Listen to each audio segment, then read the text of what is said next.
Hello everyone, welcome to today's webinar about child tax credits for US parents abroad. So if you are a parent abroad and you have US children, what do you need to know about your US tax return that could potentially give you a refund every single year? My name is Nathalie Goldstein, fellow parent abroad, and what we'll talk about is what is a child tax credit, what is a child independent care credits, and basically when you're filing your tax return, can you claim a child as dependent? Does it work to use the foreign income exclusion, or should you skip it for a different type of tax benefit? And lastly, if you do have US children, do they have to report something as well? We'll find out. So the child tax credit is essentially a tax credit that you can take for your children on your US tax return.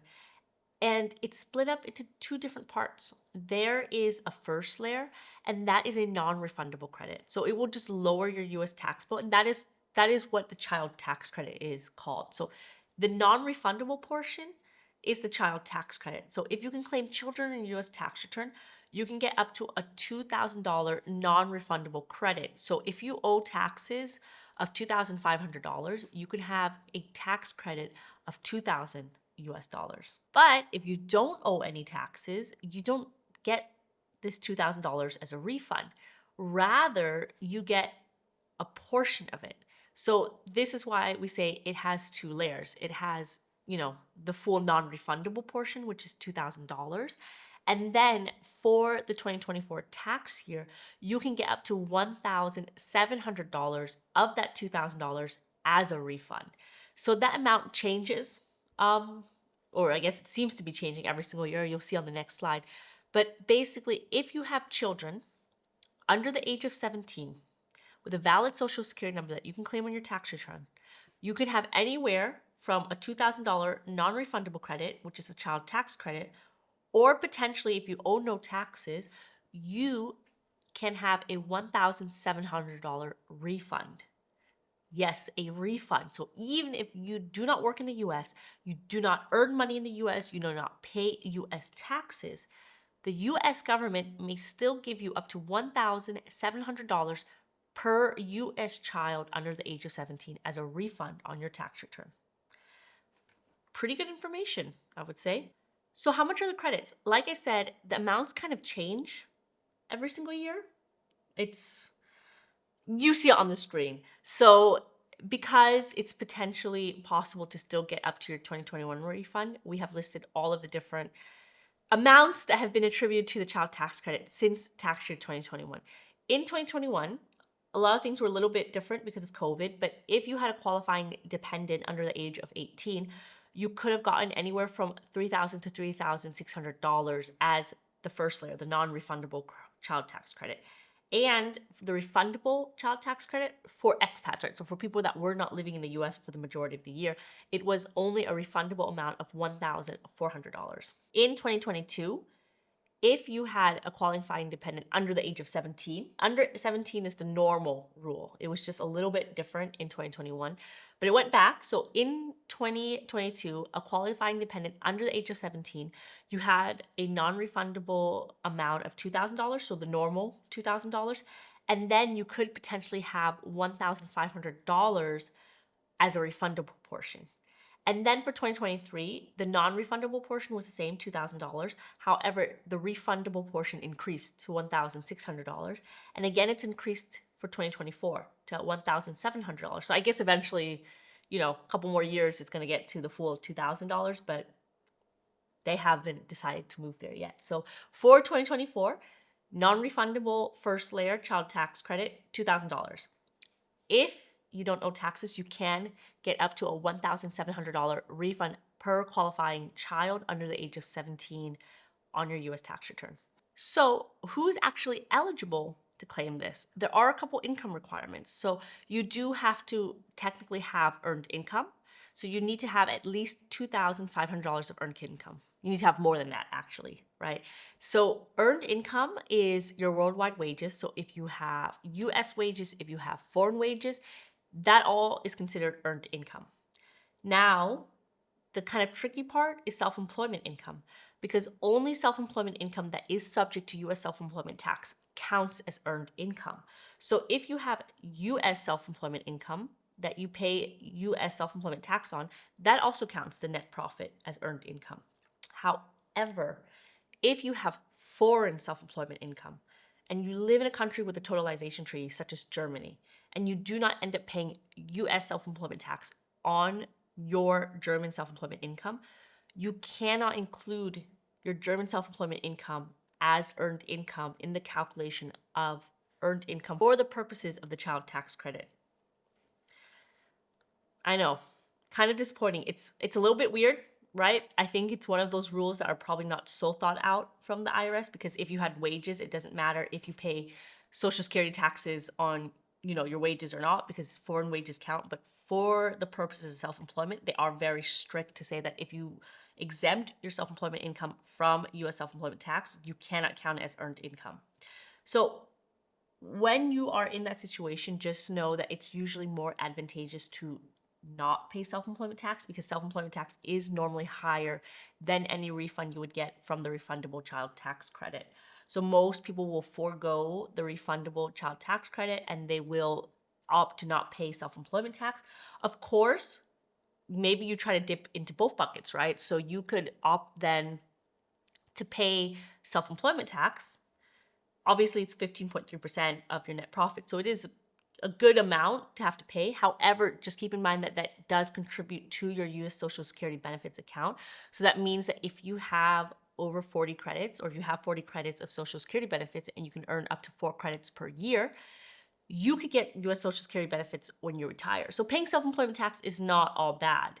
I think it's actually a pretty good retirement strategy. So you could do that and then also get the refundable child tax credit to offset it a little bit in that year. So something to think about if that's something you're interested in. Of course, MyExpatTaxes, we have a planning service. So if you have questions about how to optimize your taxes, not just for the current year, but also for the future, for retirement, etc. That's definitely something to keep in the back of your mind, that if you are someone that is self-employed abroad, there might be a chance that you can still contribute to your Social Security benefits account while getting the refundable child tax credit. So let's go back to the child tax credit. I kind of took a detour there. With that being said, minimum income, you need at least over $2,500 of earned income. Now there is a maximum income as well. So if you are married filing jointly and your adjusted gross income is over 400K, I'm sorry, no credit, no refund. The IRS deems that you've made too much money to get these additional benefits. If you're in any other filing status, that caps out at 200K. So how do you actually calculate the refundable child tax credit? You would see the full calculation done on Schedule 8812, which is included in your US tax return. We fill it out for you, of course, on MyExpatTaxes. But how it generally works is you take your earned income, you subtract that $2,500 threshold, and then whatever is left over, you times that by 15%, and that would be your refundable child tax credit up to $1,700 per child. So if you have multiple children, then you can get up to $1,700 times 3 children, right? So if you do have multiple children, you can get up to $1,700 per child. It eventually will cap out, but that is how you calculate this refundable child tax credit. And that's why I also say that normally, because of the way the calculation works, your refundable child tax credit will be less than any self-employment tax owed, because self-employment tax is basically 15.3% of your earned income in this instance. How do you know if you have qualifying dependents, qualifying children dependents? How do you even claim a dependent on your tax return? So what generally you need to have is a child, right? A child that is living with you for more than half of the year. Just keep in mind that living half the year is not as straightforward as it sounds, because if your child is at boarding school, if they're at university, if they're maybe at a high school that's somewhere else, so basically if they're not living in your home because they are in school or because of vacation or etc., it's still counted as them living in your home. So really, when the IRS says living in your home for more than half the year, there are exceptions to, if they're in school or things like that. The other part of it is basically that your dependent cannot be paying more than half of their own financial support. So, if your dependent has their own job and they're paying all of their financial support, they're not your dependent anymore. But if you are paying the majority of their financial support, right, then you can claim them as a dependent. So now the next requirement is, does your child have a valid US Social Security number? That Social Security number needs to be valid, so it needs to have been issued by the due date of your tax return, including extensions. So the due date for your 2024 tax return is June 16th of 2025. So that Social Security number for your child needs to have been issued by that date. What you can do here is you can file an extension, and I recommend this to all new parents. So if you have a new child, or maybe you don't even have, a new child, but you just never really got around to getting them, a US passport, a US Social Security number, file an extension. File an extension before June 15th or before June 16th of this year, right? Until October 15th, 2025. And then you have additional time to get them their US Social Security number. So it does take quite some time to get a US Social Security number. It can be about 3 months to do it, because you basically, and we have the checklist on the next slide, but you'll have to go to a consulate, you have to get their passport, you have to get their birth certificate, and then you can apply for a Social Security number. So plan accordingly. However, just know that if you do have US children, you really should be getting them a Social Security number. So I know a big debate is, I don't want my child to have to pay US taxes later because it's not fun, right? I hate to break it to you, but if you already made your child a US citizen, it's not about their Social Security number. It's about their citizenship. So if you already gave your child US citizenship, they will have to one day eventually file US taxes if they make enough money to do so. So by not getting them a Social Security number, you are doing them a little bit of disservice, because they will eventually have to file no matter what. It's a lot easier to get a Social Security number when someone is under the age of 11, I believe, because then you can just do the process basically via mail. But if you get a Social Security number after the age of 11, then you have to go in for an in-person interview, etc., etc. So please, if you have children, you already gave them US citizenship, go one step further to get them a US Social Security number. We have quite some accidental Americans that come into MyExpatTaxes and their parents gave them a US passport but never gave them a US Social Security number. You would not believe how hard it is to get a Social Security number as an adult, right? Because obviously they would think that most people should have a Social Security number, and if you're trying to get one later, it might be a scam. I don't know. Get them a Social Security number, because this not only helps them later on in the administrative part, this helps you because you can claim them as a dependent on your tax return and potentially get some money back. And then the final requirement is, how old are they? So normally the dependent threshold is up to the age of 24 if they're a full-time student. If they're not a full-time student, it drops down to 19. However, just keep in mind that for the child tax credit and the child tax credit refund, it's under the age of 17. So there are kind of two different age thresholds to look at. As I promised, how do you get a Social Security number for your dependent? It's a process. I've done it for both my kids now. It takes some time. My first child was born during COVID time, so that took really a long time. Now it's a lot faster, but still plan accordingly. So what you need to do is you need to register the birth abroad, and you need to basically get a certificate, consular report of birth abroad. So this is basically a birth certificate, right? So you do this at your local consulate or embassy. So once you have that, you can then request a US passport. You usually kind of request them both at the same time. And then you get the CRBA and the US passport. And then once you get that, you can then make certified copies. So normally your local consulate will just do all of that for you, right? They'll give you the passport, they'll give you the certificate of birth abroad, and they'll also make certified copies. However, depending on where your consulate is, I know the bigger consulates probably in London or in Frankfurt, they will already have the federal benefits unit, basically working with the local consulate. However, for other smaller cities, I don't know if Vienna's that small of a city, but we have to go to Frankfurt, or I think we actually went, for my second child, I had to go to the Krakow one. You don't have to physically go there, but what you get is you basically get the passport, you get the certificate of birth abroad, you get certified copies from the consulate, and then you get all of that together mailed to you. And then what you get to do is you get to put that into a different envelope, And then you get to mail it to the relevant federal benefits unit. And then that federal benefits unit will then issue you the Social Security number. So it does take time, right? Because you have to go to your local consulate first. And then once you get those documents, passport and birth certificate, then you can apply for the Social Security number. So 3 to 6 months, plan accordingly. Like I said, if you don't have a Social Security number yet for your dependent, file an extension till October 15th so you just have more time, because it doesn't hurt you. It's free to file the extension.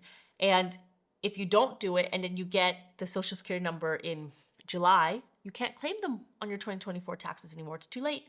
But if you get the extension, you have up to October 15, 2025 to get that Social Security number. So now that we covered how to get a Social Security number, there's also another credit that you might want to be aware of.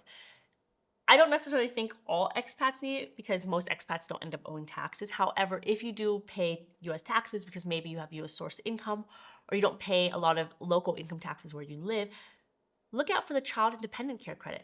This will cover up to 50% of costs spent on childcare. So it's maximum of $3,000 if you have one kid or $6,000 if you have two or more children. And both parents do have to be working, so both parents do need to have earned income.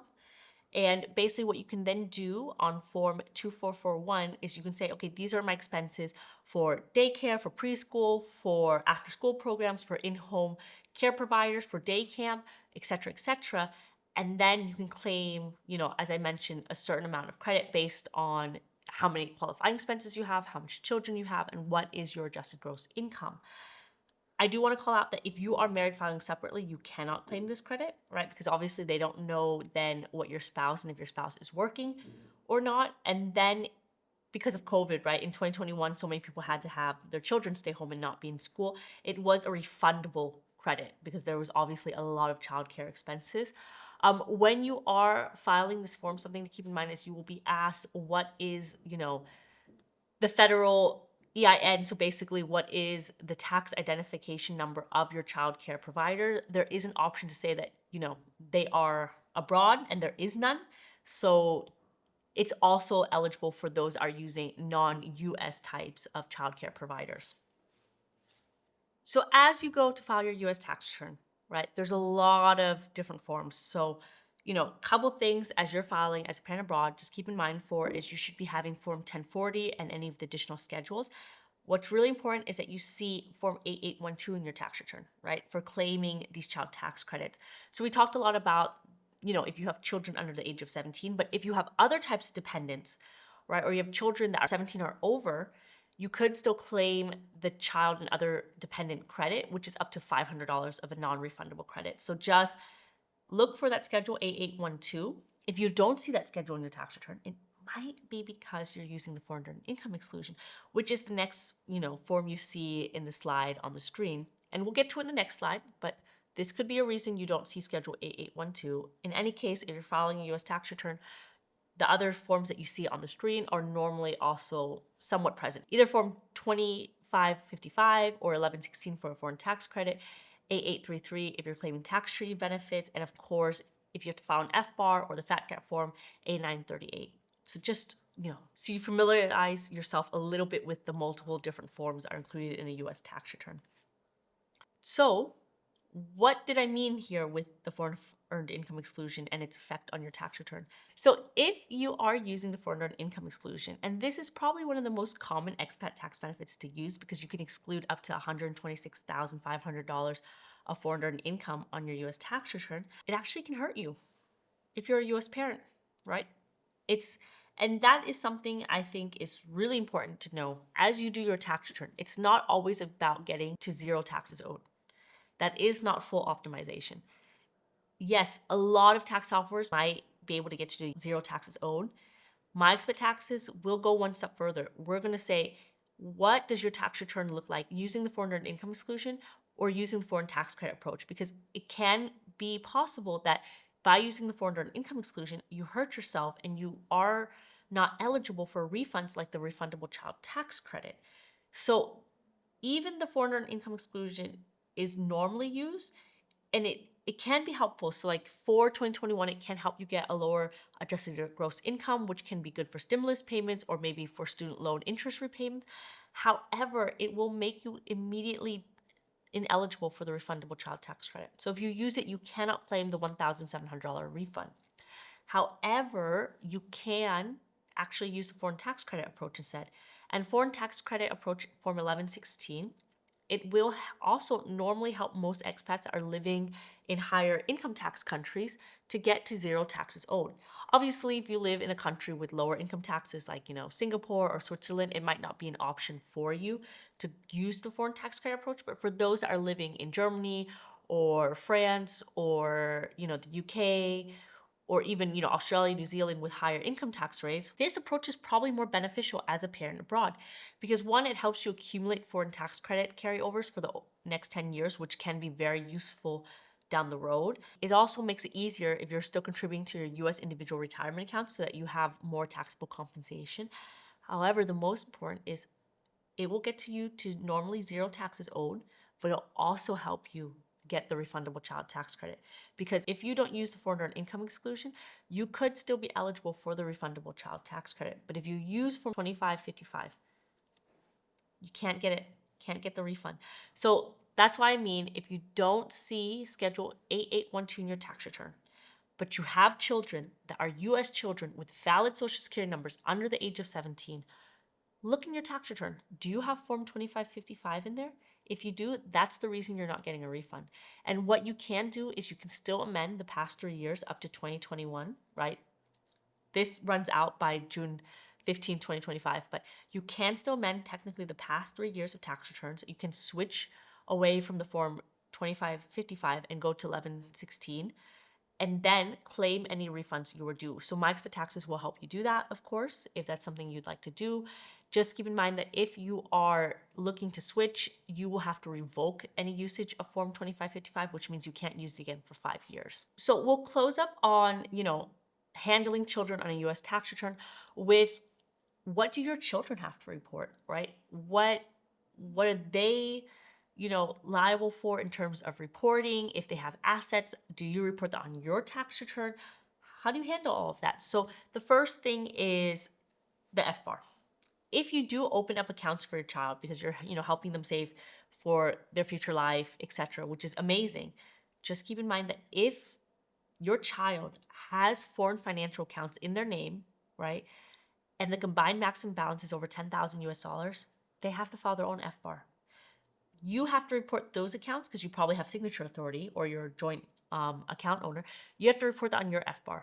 But your child will also have to make their own FBAR and report that. So with MyExpatTaxes, we'll do that very easily for you. You just check a box, and if your child also needs to file an FBAR, we'll automatically create that FBAR for them. If you're doing it separately, just keep in mind, if your child does have foreign financial accounts and they meet the FBAR filing requirement on their own, they have to file their own FBAR. You, of course, signed their FBAR for them, but they do have to file their own FBAR. Again, if they have foreign financial accounts, they're probably earning some type of income, interest, dividends, capital gains, etc. If your child has unearned income, so unearned income is any income that is not earned. So earned income is salary, self-employment, etc. So unearned income is generally for a child investment income. If your child has unearned income, it is possible to just report that on your own tax return. So if your child has unearned income, that's over $1,300 for 2024, but it's less than $13,000, you can elect to report that unearned income on your tax return with Form 8814. So we'll help you do that on MyExpatTaxes. If your child does have both unearned and earned income, or their total income is over 13,000 US dollars, they will have to file their own tax return. So kind of that is a question we get a lot, is when do children have to file a US tax return? It is not about their age. It is about their income. So once they meet the filing thresholds themselves, they will have to file their own tax return. However, in the meantime, if they don't necessarily meet the filing thresholds, but they do have a significant amount of unearned income, you can opt to just report that on your own tax return. So that was basically a summary of, what you have to watch out for as a parent with US children. And, there's benefits, right? You can get a big refund, $1,700 per child. but also other things to watch out for if they have to file their own FBAR, if you have to report their investment income. Let's go back to just the basics. Who has to file a U.S. tax return? That is all U.S. citizens and U.S. green card holders that pass the filing requirements. So, just special call out here that if you are married to a non-U.S. citizen, you might be filing as married filing separately. And that means that your filing threshold is as low as $5. However, if you are married to a non-US citizen and you have US children and you're paying for more than half of the cost of that home, right, of keeping up your home, wherever your home may be, US or abroad, you might actually qualify as head of household. And you'll see that the filing threshold and the standard deduction, and there's a lot more benefits that come with it. It is a more generally advantageous filing status than married filing separately. That could be available to you. So head of household is a filing status is normally only reserved for, people that are single with US children and they maintain more than half the cost of the home. However, if you are married to a non-US citizen, the IRS will consider you unmarried for the purposes of determining if you're a head of household or not. So that's pretty cool. If you're sitting there and you're thinking, well, I haven't filed my US taxes, I didn't know I had to, now you're telling me I've been missing out on all these refunds, what do I do now? File ASAP. Go through the streamlining procedure. You only have to file 3 back years, 6 back years of FBARs, and your current year FBAR and tax return. You could be seeing thousands and thousands of dollars in refunds. Because in 2021, there was the stimulus payments, $1,400 for you and any dependent on your tax return. And then there could potentially be the refundable child tax credit on top of that for every single year. The IRS will still honor refunds up to 3 years after the due date of that original return. That's why you can still get a refund for your 2021 tax return up to June 15th of 2025. Not June 16th, June 15th, because that 2021 tax return was due on June 15th of 2022. Please don't wait that long, because the IRS tends to try to play that, hey, you mailed in your tax return too late, we didn't receive it on time. File streamlining as soon as possible. And the coolest thing is if you are due a refund, the IRS will pay you interest, even if it's your fault that you didn't file. So if you pay your taxes late to the IRS, they will charge you interest. If you get your refund late from the IRS, even if it's your fault because you didn't file, they will pay you interest. So what is there to lose? Please go ahead and use the streamlining procedure. We do offer it in MyExpatTaxes, and we try to make it as easy as possible to file all of those years straight up. And it's just something you shouldn't leave money on the table. Just keep in mind, you can only claim your dependents if they had a valid Social Security number by the due date of the return. So if you're just getting around to getting Social Security numbers for your children now, you might be able to claim them on your 2024 tax return, but you won't be able to claim them on your 2021 through your 2023 tax returns because the due date of those returns have already passed. If you've already been filing and you're tax compliant, or you're getting there and you're wondering, well, how do you kind of do this every single year? Well, just remember that April 15th is the payment deadline. It's not the filing deadline for expats, but if you do owe taxes, you should pay by April 15th to avoid interest and penalties. And so if you think you owe taxes, model and file your return by April 15th, or at least model it so you can make an extension payment. MyExpatTaxes makes it really easy for you to enter your information. Even if you don't have all of it, you can at least model your return. And before you even pay, you'll see if you might owe or you get a refund so that you can kind of gauge, do you need to file by April 15th, or can you wait till June 16th? It's usually June 15th, but this year it's June 16th to file your tax return. So that's the automatic 2-month extension.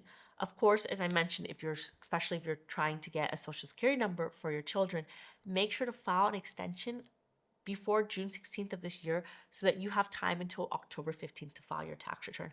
And if you really need more time, so say that Social Security number is just not coming through, you could actually request with, basically a signed letter to the IRS that says you need a little bit more time till December 15th. And of course, as I mentioned, if you are streamlining, please do it ASAP because the window for your 2021 stimulus payments will close by June 15th, 2025. So with all that information, as you may be looking for someone to help you on your US taxes, we got your back. We know what it's like to be an expat abroad. We know what it's like to be an expat parent abroad. And we are here to help you with your filing needs, whether you have a simple tax return, whether you have a complex tax return. We have a base plan, we have a reviewed plan, and a premium plan. Basically, any type of plan to meet your needs and your budget. And we are here for you. Even if you don't go and file with us, you can always ask us questions, whether you stick around for the live Q&A, whether you join our Facebook group and ask questions there, or you send us an email at team@myexpattaxes.com.